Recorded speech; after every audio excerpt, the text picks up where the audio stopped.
শ্রেষ্ঠ বলেছেন, তুমি যাকে আমার চেয়েও বেশি ভালোবাসবে আমি তাকেই তোমার থেকে দূরে নিয়ে যাব এবং তোমাকে একা করে রাখবো।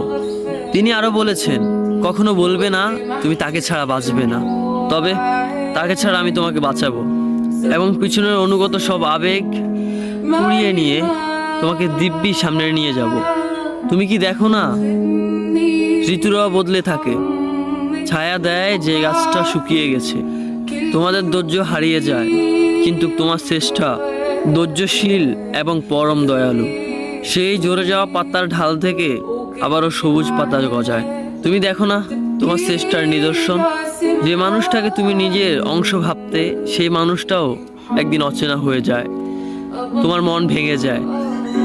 এমনকি তোমার বিশ্বস্ত বন্ধুরাও স্বার্থ পুড়িয়ে যাওয়ার পর বিশ্বাসঘাতকে পরিণত হয়। তুমি কি তা দেখো না?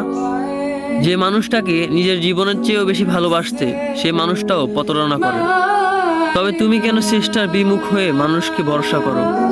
অদ্ভুত এই পৃথিবীতে, যখন তুমি ভাবো এটা হবে না কখনোই, কিন্তু কিছুক্ষণ পর সেটাই হয়। সেটাই হবার নয় কি? তুমি বলো আমি পড়বো না, অথচ তুমি পড়ো। তুমি বলো আমি বিরক্ত হব না, অথচ রোজ তুমি বিরক্ত হও। এবং সবচেয়ে বিচিত্র বিষয় হলো, তুমি বলতে থাকো আমি মরে গেছি, অথচ তুমি বাঁচো।